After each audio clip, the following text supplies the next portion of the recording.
ఒకప్పుడు బతకలేక బడిపంతులు అనేవాళ్ళు. ఎందుకంటే వచ్చే జీతం బెత్తడు, భారం భారెడు అని ఉండేదన్నమాట ఆ రోజుల్లో. అందుకని అట్లా అనేవాళ్ళు. ఆ తర్వాత కాలంలో వాళ్ళ జీతాలు భారీగానే పెరిగినాయి, ఒక మంచి హోదానే లభించింది. దాంతో టీచర్ల ఉద్యోగం అంటే బతక నేర్చిన బడిపంతులు అనేటటువంటి స్టేజ్ వచ్చింది. ప్రైవేట్ విద్యా సంస్థలు ఇవన్నీ వచ్చేటప్పటికి లక్షల లక్షల జీతాలు తీసుకునే వాళ్ళు ఉన్నారు.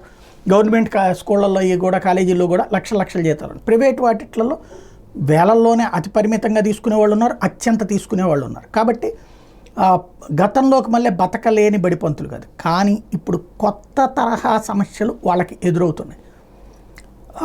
ఇప్పుడు ఎవరైనా అంటే సరిగ్గా చదవండి అని కనుక కొడితేనేమో కేసు, కొట్టకపోతే మాట వినరు.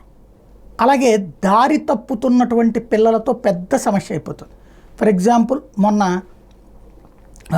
ఇది హాస్టల్లో నుంచి గోడ దూకేసి వెళ్ళిపోయారు ఒక చోట. వాళ్ళు చివరికి పోలీసులు వచ్చి అడిగితే మమ్మల్ని మరుగుదొడ్లకు అడిగిస్తున్నారు, లేకపోతే ఇంకోటి చేస్తున్నారు. ఇక్కడ సిస్టమ్ ఉందా గవర్నమెంట్ వ్యవస్థలో అంటే ఉండదు. మరుగుదొడ్లు అడిగేవాడికి రాకపోతే ఇక్కడ మరుగుదొడ్డి బాగోపోతే టీచర్దే, అక్కడ వాళ్ళదే బాధ్యత, ఆ హాస్టల్ వార్డెన్దే. అలాగని చెప్పి సరిగ్గా లేదంటే బాధ్యత వీళ్ళదే. వంటకు సంబంధించి ఇచ్చేది అతి పరిమిత వనరులు ఇస్తుంది ప్రభుత్వం. దాంతో ఆ ఉన్నటువంటి వాళ్ళతోనే పని చేయించుకోవాలి. వాళ్ళు ఏ రోజన్నా ఇబ్బంది పెట్టారా, వాళ్ళు సరిగ్గా వండకపోయినా వీళ్ళకే బాధ. టీచర్ల మీదన అంటే వార్డెన్ల మీదన కోపం వస్తుంటుంది పిల్లలకి. ఎందుకంటే ఎవరైనా ఒక ముద్ద అన్నం సక్రమంగా తినాలని కోరుకుంటారు కదా. ఇందులో లోపం ఎక్కడుంటుంది? వ్యవస్థీకృత లోపాలకి వార్డెన్లు బలవుతున్నారు. సరైన నాణ్యమైన ఆహారం ఎవరివ్వాలి? గవర్నమెంట్ నుంచి సప్లై అవ్వాలి. వీళ్ళు దాంట్లో కల్తీ చేయాలనుకోరు. అనుకునేవాళ్ళు ఉంటే వాళ్ళు పాపాత్ములు, నో డౌట్. కానీ అవి ఇచ్చినయే వండాలి. అవి ఇచ్చినవి వండినప్పుడు అందులో తేడా వచ్చినా ఈయన కల్తీ చేశారని వీళ్ళ మీదనే కేసులు అవుతున్నాయి. ఇటు పక్కన స్టూడెంట్స్తో బాధ, అటు పక్కన పై అధికారితో బాధ. ఇది వార్డెన్లు వీళ్ళ వ్యవస్థ. ఇది తప్పించుకోవాలంటే ఏం చేయాలి? వీళ్ళు తప్పు పని చేసి ఎంతో కొంత డబ్బులు మిగిల్చుకుని అది లంచాల కింద ఇవ్వాలి, అటు మీడియాకి ఇటు అధికారులకి. ఇక అక్కడ అప్పుడు అట్లా చేసినప్పుడు ఇక పిల్లలకి సరైన తిండి ఏం పెట్టగలుగుతారు? ఇక దాంతో అప్పుడు పిల్లలకి మరింత కసి. ఎప్పుడో తేడా వచ్చిన రోజున ఉద్యోగాలు, కేసులు. ఇది ఇక టీచర్లు సరిగ్గా పాఠాలు చదవమని చెప్పి కనుక తల్లిదండ్రుల మీద స్టూడెంట్స్ మీద ఒత్తిడి తెస్తే వాళ్ళు టీచర్ల మీద దారుణమైనటువంటి ఎలిగేషన్స్ చేస్తున్నారు. లైంగిక వేధింపుల ఎలిగేషన్స్. నిజంగా టీచర్లు స్టూడెంట్స్ ఎలిగేషన్స్లో 100కి 40% నిజం ఉంటున్నాయి, 60% ఫేక్ ఉంటున్నాయి. సరిగ్గా చదవమని మందలిస్తే కేసులు పెట్టేవాళ్ళు. ఇవాళ ఇదంతా ఇప్పుడు ఎందుకు మాట్లాడాల్సి వచ్చిందంటే, ఇవాళ ఒక హాస్టల్లో ప్రకాశం జిల్లాలో స్టూడెంట్స్ కొట్టేసుకుంటున్నారు. హాస్టల్లో కూర్చున్నోళ్ళు 2 వర్గాలు అయిపోయి, అంతా 10th క్లాస్లో పిల్లలే. ఎట్లాగా బయట రెండరా చూసుకుందాం, హైవే మీద కొట్టుకుందాం రెండరా అని చెప్పి మళ్ళీ వీళ్ళకి బయట నుంచి మద్దతులు.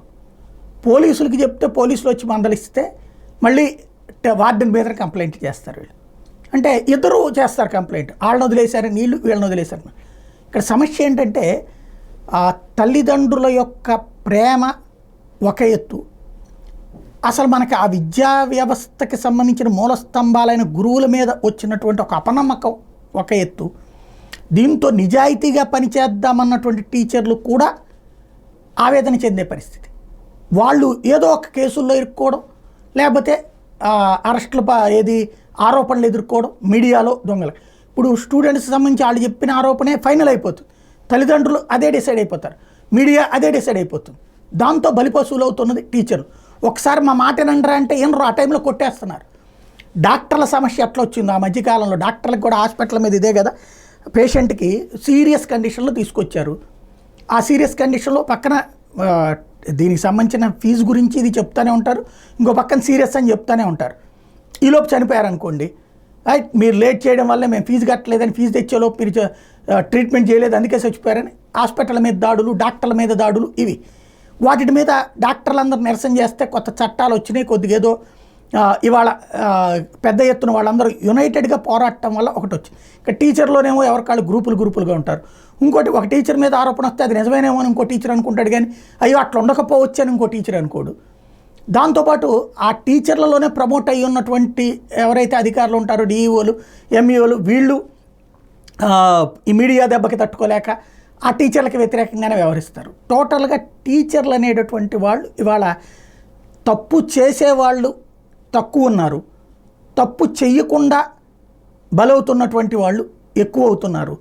క్రమంగా ఇది విద్యా వ్యవస్థకి అంటే ఇక దీంతో బోరు కొట్టి లేకపోతే భయం వేసి నా బతికేదు నేను బతకాలనుకుని ఎవడు పనాలు చేసుకుంటా ఉంటే పిల్లలు విచ్చలవిడిగా తయారయ్యే ప్రమాదం ఉంది. విద్యా వ్యవస్థకు సంబంధించిన లోపాన్ని మనసుతో మానసికంగా ఆలోచించి సమీక్షించాల్సిన అవసరం అయితే ఉంది.